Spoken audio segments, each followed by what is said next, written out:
The writing industry is very competitive right now. You really need to work hard if you want to earn a living by just doing freelance content writing. मैंने खुद Facebook पे in fact काफी सारे job portals पे ऐसी writing requirement देखी है जहां पर वो लोग 8,000 10,000 रुपीज पे कर रहे हैं monthly for a full time content writing job. I am very sure if you're a content writer तुमने भी ये सारी अपॉर्चुनिटीज देखी होंगी. तो आज के इस वीडियो में मैं बताऊंगी कैसे तुम ये 8K 10K ट्रैप से बाहर निकल सकते हो, कैसे तुम्हें एज अ कंटेंट राइटर अपना पाथ फाइंड आउट करना है ताकि तुम एक परमानेंट करियर बना सको इस फील्ड में. इस फील्ड में ग्रोथ अचीव करने के सिर्फ दो ही तरीके हैं. सबसे पहला तरीका कि तुमने 4-5 ऐसे क्लाइंट्स ढूंढ लिए जिनको तुम्हें परमानेंट वर्क देना है और तुम्हें ये एक हैंडफुल बल्क वर्क देते हैं ताकि तुम मंथली सॉर्टेड रहो. या दूसरा वे आउट ये है कि तुम फुल टाइम किसी अच्छी कंपनी को ज्वाइन करो जहां पे कंटेंट राइटर्स का पे अच्छा है. दोनों ही केस में तुम्हें कंटेंट राइटिंग अच्छे से आनी चाहिए. साथ साथ इसकी जो प्रैक्टिसेस होती हैं कि जैसे एसईओ कैसे करना है, टॉपिक रिसर्च कैसे करनी है, वो सारी चीजें भी आनी चाहिए. मैंने ऑलरेडी बहुत सारे ऐसे वीडियोस बनाए हैं जहां पर बताया है how you can be a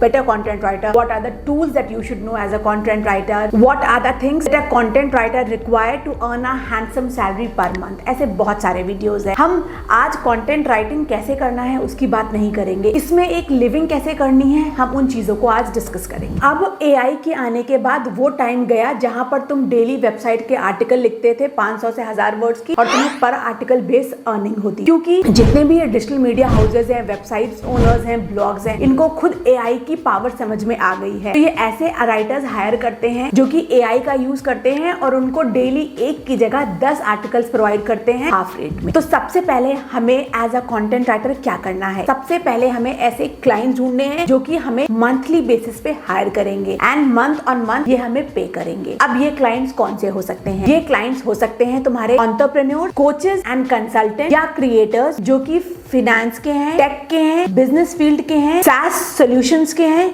creators जो कि डिफरेंट सर्विसेज प्रोवाइड करते हैं जैसे कि digital marketing, copy writing, branding या ग्राफिक डिजाइनिंग. यानी कि सारे क्रिएटर्स जो कि ब्यूटी और लाइफस्टाइल कैटेगरी में नहीं हैं, वो सारे तुम्हारे पोटेंशियल क्लाइंट्स हो सकते हैं. या तुम्हारी SaaS प्रोडक्ट कंपनीज हो सकती हैं जैसे कि SEM Rush, Go High Level. ये 4 कैटेगरीज में ही तुम्हारे क्लाइंट्स होंगे. अब ये समझ में आ गया तुम्हारे ये क्लाइंट है. नेक्स्ट क्वेश्चन आता है इनके लिए तुम्हें किस तरीके की राइटिंग करनी होगी, उसको समझते हैं. नील पटेल जो कि वर्ल्ड का टॉप क्लास डिजिटल मार्केटर है, उसका ये लिंक्डइन पेज है. अगर हम देखें तो इसने 15 आवर्स पहले कुछ पोस्ट करा था और नीचे 1 डे पहले भी इसने कुछ पोस्ट करा है. कुछ लंबा सा इसका पोस्ट है, यानी कि 2 डेज पहले भी पोस्ट है, यानी कि ये डेली अपने लिंक्डइन पे पोस्ट करता है. ऑब्वियस सी बात है ये इतना बड़ा डिजिटल मार्केटर है, एसईओ एक्सपर्ट है ऑल ओवर द वर्ल्ड, तो इसके पास टाइम नहीं होगा अपनी लिंक्डइन पोस्ट लिखने के लिए. इसीलिए ये ऐसे राइटर्स को हायर करेगा जो इसका लिंक्डइन पोस्ट डेली अपडेट करेंगे और इसके लिए पोस्ट लिखेंगे. सेम वे ईशान शर्मा का एक यूट्यूब चैनल है जिसके क्लोज टू 1 मिलियन सब्सक्राइबर्स है. उसका ये ट्विटर पेज है जहां पर इसने 18 फरवरी को कुछ पोस्ट करा था, देन 17 फरवरी को भी कुछ पोस्ट करा था, 16 को भी कुछ पोस्ट करा था, 15 फरवरी को भी कुछ पोस्ट करा था. और ऐसे ही ये डेली बेसिस पे अपने इंस्टाग्राम पे, लिंक्डइन पे, सारे चैनल्स पे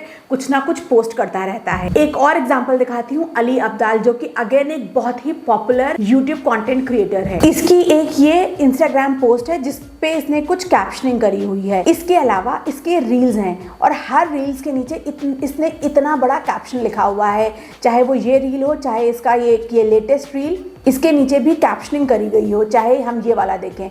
हर एक रील के नीचे इसने कुछ ना कुछ कैप्शंस लिखे हैं. हर एक रील के नीचे इसने कुछ ना कुछ कैप्शंस लिखे हैं. तो हमें एज अ राइटर जो भी इंस्टाग्राम यूज करता है, जो कि इंस्टाग्राम पे डेली एक्टिविटी करता है, उनके रील्स के कैप्शन, पोस्ट के कैप्शन या इनफैक्ट पोस्ट या कैरोसेल डिजाइन करने हो सकते हैं एज अ राइटर. इसके अलावा दीना लू करके एक क्रिएटर है जो कि कैलीग्राफी और एचसी के रिलेटेड वीडियोस बनाती है अपने यूट्यूब चैनल पे. ये वीकली न्यूज लेटर्स भेजती है कि इसने वीक में क्या करा, क्या नई डिस्कवरी है, यूट्यूब चैनल कैसा जा रहा है, बाकी सारी चीजें. अगर तुम देखो काफी स्ट्रक्चर्ड और पर्सनलाइज्ड न्यूज़लेटर है इसका, तो तुम्हें एज अ राइटर इस तरीके के न्यूज़लेटर्स भी लिखने हो सकते हैं. तो इन शॉर्ट जो हमने पहले 4 पोटेंशियल क्लाइंट्स डिस्कस करे थे उनके लिए तुम्हें इनमें से कोई भी काम करना हो सकता है. और ये मंथली बेसिस एक पर्टिकुलर सोशल मीडिया को अपडेट रखने का कुछ 5,000 से 20,000 या इनफैक्ट उससे ज्यादा चार्ज करते हैं, डिपेंडिंग कि तुम्हारा राइटिंग लेवल क्या है, वो किस लेवल का क्रिएटर है या बिजनेसमैन है या एंटरप्रेन्योर है. सो ये जो अपॉर्चुनिटीज होती हैं ये सारी लॉन्ग टर्म होती है, क्योंकि अगर कोई क्रिएटर आज ट्विटर पे लिख रहा है तो ऑब्वियस सी बात है कल लिखना नहीं बंद करेगा, वो चाहेगा उसका सारे सोशल मीडिया हैंडल्स डेली ही अपडेटेड रहे। वैसे ही अगर हम SaaS सॉल्यूशंस की बात करें, जैसे कि एक सॉफ्टवेयर सॉल्यूशन है बफर, जिसको मैं क्लोजली फॉलो करती हूँ क्योंकि इनके पास फ्रीलांस राइटिंग अपॉर्चुनिटीज बहुत ज्यादा होती है। अगर हम इनका लिंक्डइन पेज देखें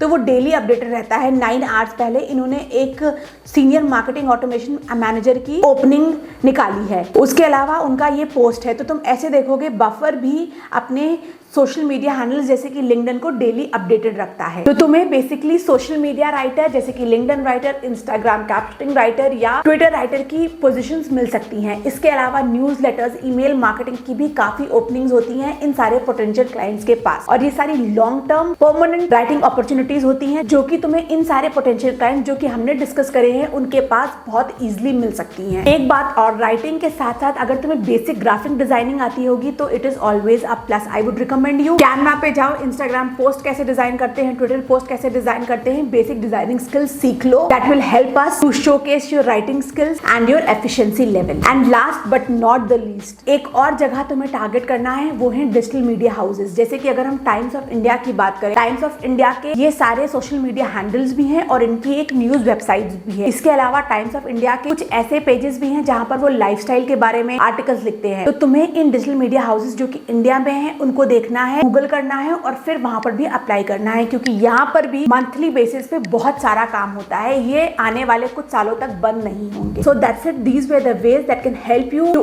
earn a living as a content writer in this competitive AI world.